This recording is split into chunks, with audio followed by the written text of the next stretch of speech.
जाति व्यवस्था का विरोध किया, हमने वर्ण व्यवस्था का विरोध किया, हमने समतावादी व्यवस्था का निर्माण करने का काम किया, हमने आर्यों के यज्ञ हवन और आर्यों की व्यवस्था को भंग करने का काम किया। इसलिए हम भंगी है। पुरखे तो बुद्धिस्ट थे, हमारे पुरखे तो नागवंशी थे, हमारे पुरखे तो इस देश के राजा महाराजा थे। इस देश में तो जाति नहीं थी, तो जाति कैसे आ गई? क्योंकि इस देश में हमने समानता की लड़ाई लड़ी, हमने भाईचारे की लड़ाई लड़ी, हमने हक अधिकार की लड़ाई लड़ी, और हक अधिकार भाईचारा समानता की लड़ाई लड़ने की वजह से आज ये हमें मैला उठाने के लिए मजबूर कर दिए। तब साथियों, इस देश में आर्य समाजी लोगों ने 1932 के समय में हमारे लोगों को हिंदू धर्म में जकड़ने के लिए वाल्मीकि नाम का शब्द दिया, और ब्राह्मणी व्यवस्था में हमें डालने के लिए, हमें गुलाम बनाने के लिए एक नया षड्यंत्र किया। उस षड्यंत्र के तहत हमें गुलाम बनाने का काम किया गया और हमें हिंदू बनाने का काम किया गया। और हिंदू बनाकर हमारी जो व्यवस्था है, जो हम इस देश के मूल निवासी, हमारी जो व्यवस्था थी, जो सिंधु घाटी सभ्यता में हम इस देश के मूल निवासी नागवंशी बुद्धिस्ट लोग थे, हम लोग इस देश के राजा महाराजा थे। लेकिन आखिर आज वर्तमान भारत में ये सफाई का काम ही क्यों कर रहे हैं, और हजारों साल से कर रहे हैं, और हजारों साल से कौन से लोग करवा रहे हैं? साथियों, यह जानना बहुत बड़ी बात है। हमारे लोगों से जबरन यह काम कराया गया। क्यों कराया गया? क्योंकि इस देश में हमने समानता की लड़ाई लड़ी, हमने भाईचारे की लड़ाई लड़ी, हमने हक अधिकार की लड़ाई लड़ी, और हक अधिकार भाईचारा समानता की लड़ाई लड़ने की वजह से आज ये हमें मैला उठाने के लिए मजबूर कर दिए। और लगातार पीढ़ी दर पीढ़ी हमें मैला उठवाने के लिए मजबूर किया, और मजबूर करके हमारा हाथ और पैर बांध कर छोड़ दिया। ये काम करोगे कि नहीं? तुम मैला उठाओगे कि नहीं? ये हमारे साथ किया गया, हमारे पुरखों के साथ किया गया, और लगातार ये करने की वजह से साथियों, जो व्यक्ति भूखा मरेगा, प्यासा मरेगा, दाने के लिए मोहताज हो जाएगा, तब क्या करेगा? तब वो मजबूरन ये काम करेगा, और मजबूरन हमारे लोगों से काम कराया गया। क्योंकि भारत के अंदर आज भी जो पुरातात्विक साक्ष्य है और एविडेंस और इतिहास है, उसमें कहीं पर भी नहीं मिलता कि ये जाति सदियों से यही काम करती आ रही है। कोई भी एविडेंस नहीं है। मैंने कई रिसर्च किए, कई जानकारी ली, कई किताबें पढ़ी, खोजने का काम किया, तो पता चलता है हमारे पुरखे तो बुद्धिस्ट थे, हमारे पुरखे तो नागवंशी थे, हमारे पुरखे तो इस देश के राजा महाराजा थे। इस देश में तो जाति नहीं थी, तो जाति कैसे आ गई? तो जाति ब्राह्मणों ने निर्माण की, और वो ब्राह्मणों ने निर्माण करके इस देश के मूल निवासियों को गुलाम बनाने का षड्यंत्र किया गया। और इसीलिए किया गया क्योंकि हम लोगों ने लंबे समय तक बड़ी लड़ाई, समता स्वतंत्रता न्याय की लड़ाई लड़ी, और सबसे ज्यादा आक्रमणकारी आर्य विदेशी ब्राह्मणों से लड़ा। इसलिए हमें मैला उठवाने के काम ये किया गया।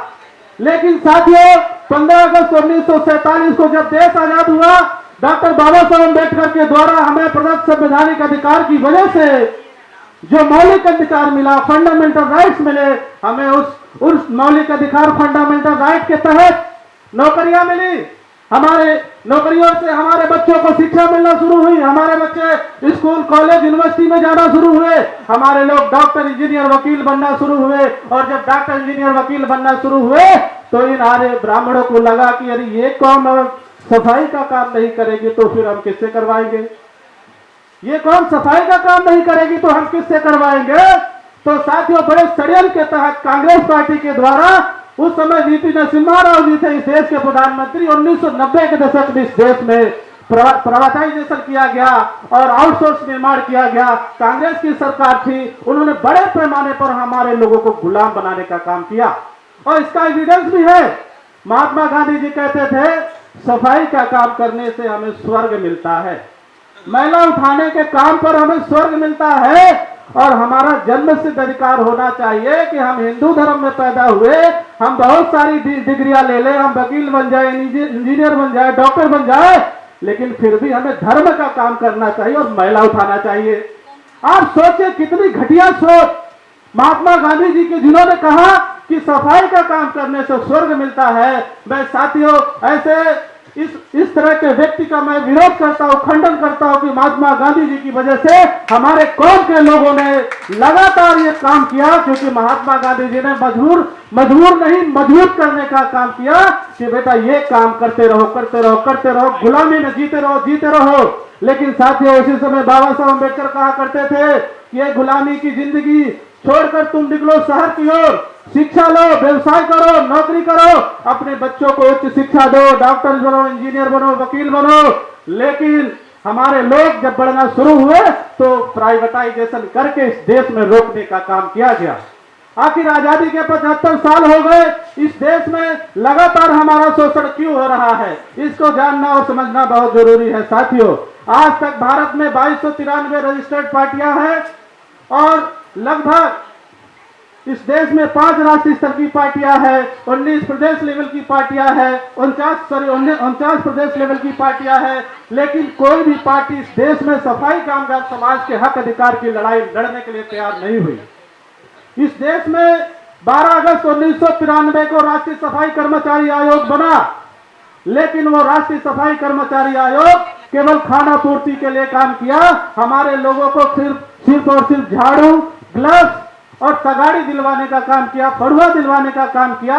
उनके मौलिक हक अधिकार को लड़ने का और उनके हक अधिकार दिलाने का काम नहीं किया साथियों, जिसकी वजह से आज ये जो आयोग है, आयोग तो बना है, आयोग काम कर रहा है, लेकिन वो शासक जातियों के अंडर में रहकर काम कर रहा है। वो नाम मात्र का आयोग है, हमारी किसी भी समस्या को लेकर समाधान नहीं करता।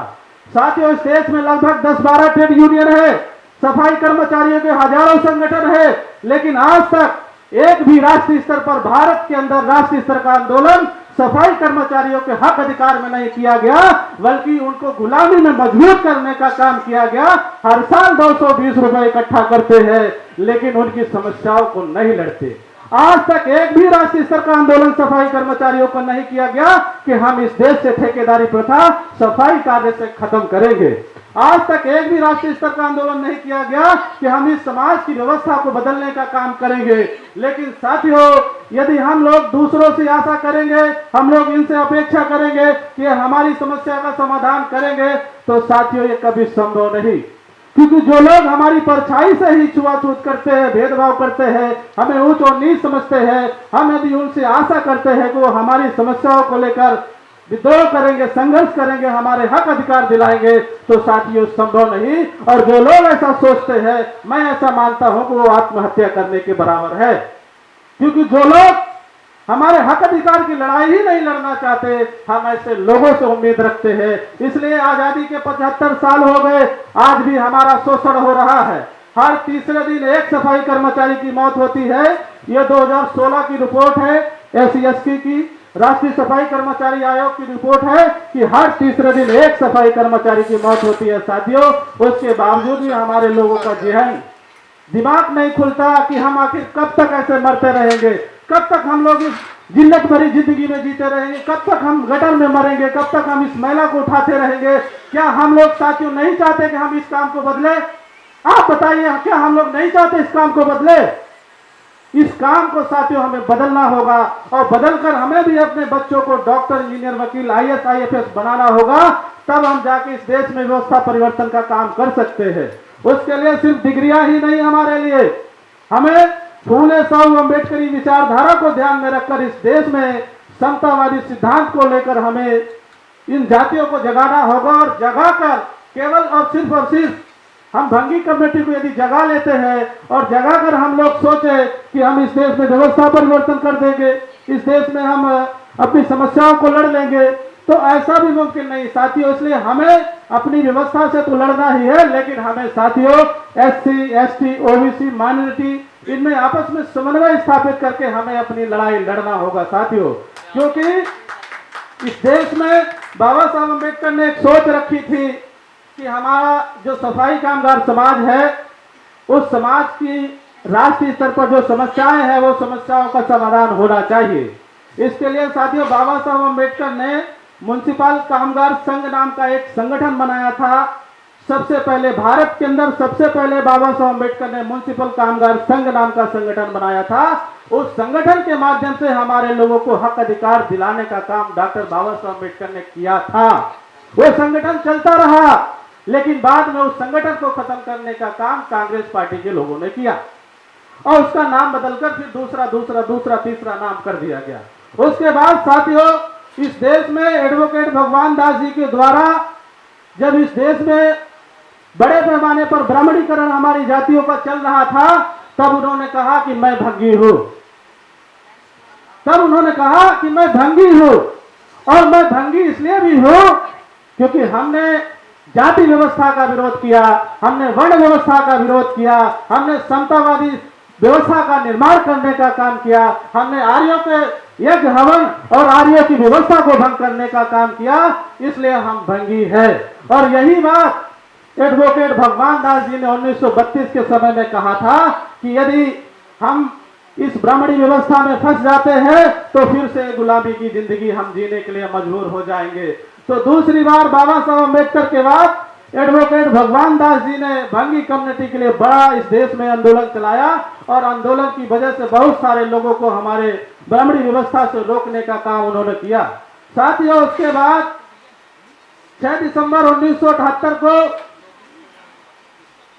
मान्यवर दीना भाना साहब, बीके खापोटे साहब और मान्यवर कांसीराम साहब के नेतृत्व में इस देश में बहुजनों को जगाने का काम किया गया, बहुजन नेतृत्व निर्माण करने का काम किया गया और उसके जरिए इस देश में आज ये जो रिवॉल्यूशन हो रहा है, हम लोग अलग अलग जाति के, अलग अलग धर्म के, अलग अलग क्षेत्रों से जो हम लोग समतावादी सिद्धांत पर, फूले साहब अम्बेडकरी विचारधारा पर जो काम कर रहे हैं, वो मान्यवर दीना भाना साहब की देन है। नहीं तो आज मैं यहाँ खड़ा भी नहीं होता और बोल भी नहीं पाता।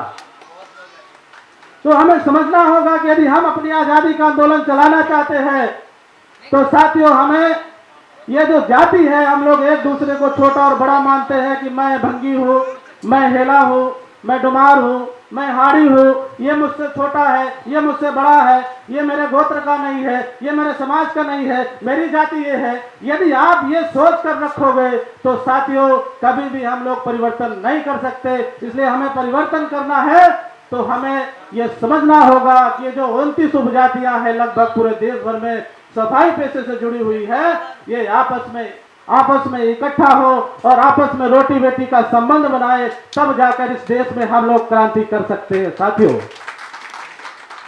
और इस तरह करेंगे बड़े पैमाने पर तो साथियों, इसके लिए आज से हमें शुरू कर देना चाहिए कि यहाँ पर जो राष्ट्रीय अधिवेशन हो रहा है, ये सामान्य कोई अधिवेशन नहीं हो रहा है। मुझे लगता है कि भारत के पहले और पहला राष्ट्रीय अधिवेशन ये हो रहा है भारत के अंदर। इसलिए हमें आज से ये गांठ बांध लेना है कि हम अपनी गुलामी को खत्म करने के लिए आज से ही आपस में समन्वय निर्माण करेंगे, भाईचारा निर्माण करेंगे और हक अधिकार के लिए संघर्ष करेंगे। हमारे पास बढ़िया नेतृत्व है, आयुष्मती चारूबेन चौहान जी है, वीएल मातंग जी है, तो हम उनके नेतृत्व में एक बड़ा लड़ाई इस देश में अपने हक अधिकार की लड़ सकते हैं साथियों। यही बात कहते हुए मैं अपनी बात को समाप्त करता हूं। आप सभी लोगों ने सुना, आभार, धन्यवाद। जय मूल्यवासी, जय भारत। नेशनल दस्तक की आपसे गुजारिश है कि अगर इसको बचाना चाहते हैं तो नेशनल दस्तक को सब्सक्राइब करने के लिए रेड कलर के सब्सक्राइब बटन को दबाएं, फिर बेल आइकन की घंटी दबाएं। नेशनल दस्तक को बचाने के लिए बहुत जरूरी है कि हर खबर को शेयर करें, लाइक करें, कमेंट जरूर करें।